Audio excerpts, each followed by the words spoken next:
Hi, I'm John Mayfield, the real estate tech guy with another Global Real Estate School podcast.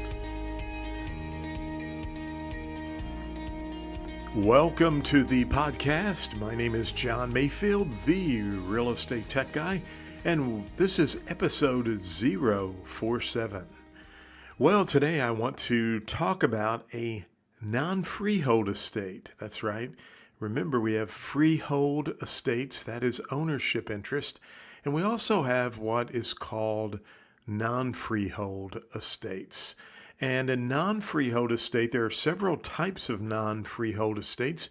Today we're going to look at a tenancy for years. A couple of big things pop out if you see a tenancy for years. And by the way, a tenancy, if you were trying to figure out what's the definition of a tenancy, John?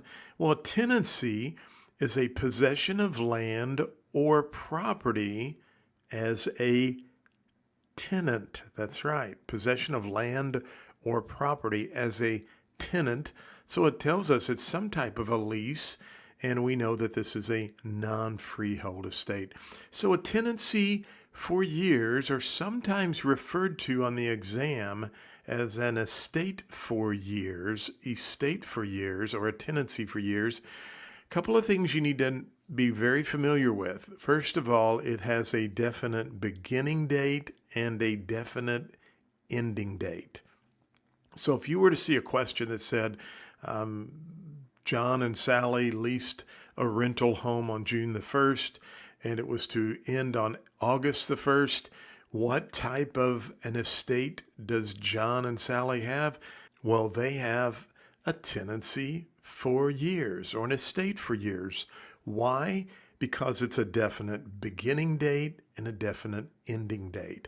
Now, most estate for years will, they could be ground leases, could be an example of an estate for years. Another example might be a commercial lease. And keep in mind that it could be a fractional year, just as I just gave you, June 1st until August 1st. It could be for one full year, begins on January 1st, ends on December 31st. It could also be for 2, 3, up to 10 years.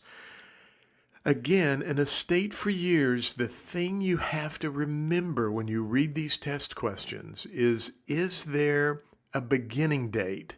And is there an ending date?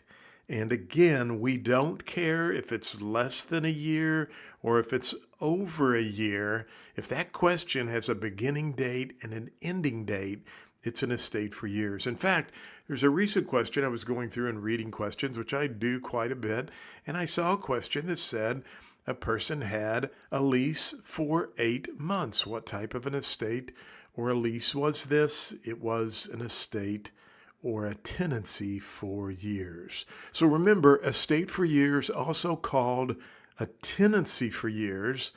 Tenancy is the possession of land or property as a tenant. And if you have a beginning date and you have an ending date, you have a tenancy for years, also called an estate for years. Thank you for listening to the podcast for Global Real Estate School.